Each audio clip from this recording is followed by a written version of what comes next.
Hello, I'm Teacher Sharon. The book that I will be reading today is titled Stone Soup. It was told and pictured by Marcia Brown. 3 soldiers trudged down a road in a strange country. They were on their way home from the wars. Besides being tired, they were hungry.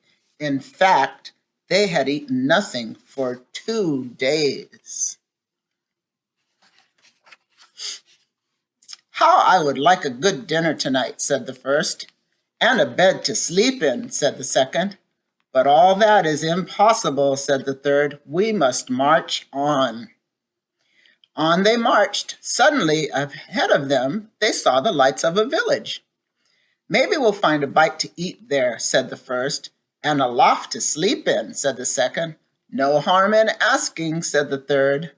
Now the peasants of that place feared strangers. When they heard that 3 soldiers were coming down the road, they talked among themselves. "Here come 3 soldiers. Soldiers are always hungry, but we have little enough for ourselves." And they hurried to hide their food. They pushed sacks of barley under the hay in the lofts. They lowered buckets of milk down the wells. They spread old quilts over the carrot bins. They had their cabbages and potatoes under the beds. They hung their meat in the cellars. They hid all they had to eat. Then they waited. The soldiers stopped first at the house of Paul and Francois. "Good evening to you," they said. "Could you spare a bit of food for 3 hungry soldiers? We have no food for ourselves for 3 days," said Paul. Francois made a sad face. "It has been a poor harvest." The 3 soldiers went on to the house of Albert and Louise. "Could you spare a bit of food? And have you some corner where we could sleep for the night?" "Oh, no," said Albert. "We gave all we could spare to soldiers who came before you." "Our beds are full," said Louise. At Vincent and Marie's, the answer was the same. It had been a poor harvest, and all the grain must be kept for seed. So it went all through the village. Not a peasant had any food to give away. They all had good reasons. One family had used the grain for feed. Another had an old sick father to care for. All had too many mouths to feed.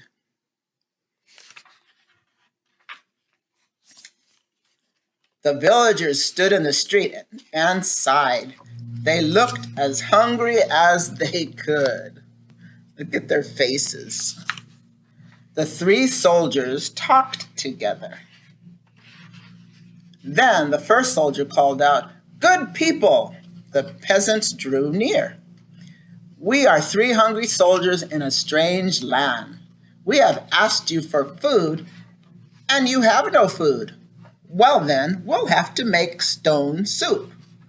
The peasants stared. Stone soup? That would be something interesting to know about. "First, we'll need a large iron pot," the soldiers said. The peasants brought the largest pot they could find. "How else to cook enough?" "That's none too large," said the soldiers, "but it will do. And now water to fill it and a fire to heat it." It took many buckets of water to fill the pot. A fire was built on the village square, and the pot was set to boil.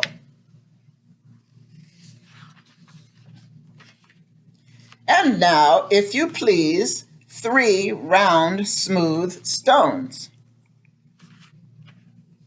Those were easy enough to find. The peasants' eyes grew round as they watched the soldiers drop the stones into the pot. They were curious. Any soup needs salt and pepper, said the soldiers as they began to stir. Children ran to fetch salt and pepper. Stones like these generally make good soup, but oh, if there were carrots, it would be much better. Why, I think I have a carrot or two, said Francois. And off she ran. She came back with her apron full of carrots from the bin beneath the red quilt.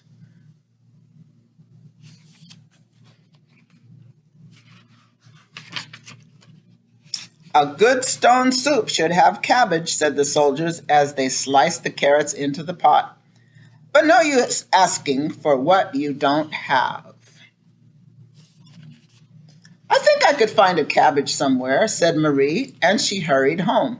Back she came with 3 cabbages from the cupboard under the bed.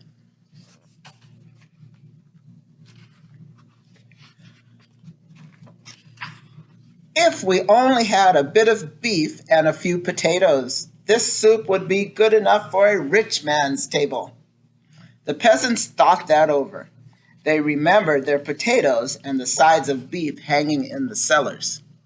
They ran to fetch them, a rich man's soup, and all from a few stones. It seemed like magic.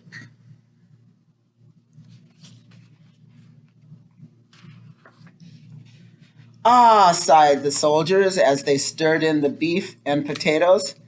If we only had a little barley and a cup of milk, this soup would be fit for the king himself. Indeed, he asked for such a soup when last he dined with us. The peasants looked at each other. The soldiers had entertained the king well. But no use asking for what you don't have, the soldiers sighed. The peasants brought their barley from the lofts. They brought their milk from the wells. The soldiers stirred the barley and milk into the steaming broth while the peasants stared. At last the soup was ready. All of you shall taste, the soldiers said, but first a table must be set. Great tables were placed in the square, and all around were lighted torches. Such a soup! How good it smelled! Truly fit for a king. But then the peasants asked themselves, would not such a soup require bread and a roast and cider? Soon a banquet was spread and everyone sat down to eat. Never had there been such a feast. Never had the peasants tasted such soup. And fancy, made from stones.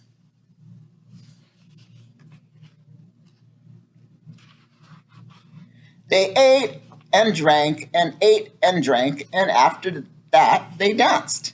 They danced and sang far into the night. They look happy now. At last they were tired. Then the 3 soldiers asked, is there not a loft where we could sleep? Let 3 such wise and splendid gentlemen sleep in a loft? Indeed, they must have the best beds in the village. So the first soldier slept in the priest's house. The second soldier slept in the baker's house, and the third soldier slept in the mayor's house. In the morning, the whole village gathered in the square to give them a send-off. Many thanks for what you have taught us, the peasants said to the soldiers. We shall never go hungry, now that we know how to make soup from stones. Oh, it's all in knowing how, said the soldiers, and off they went. I think they taught them another lesson. I hope you liked the story. I did. Bye for now.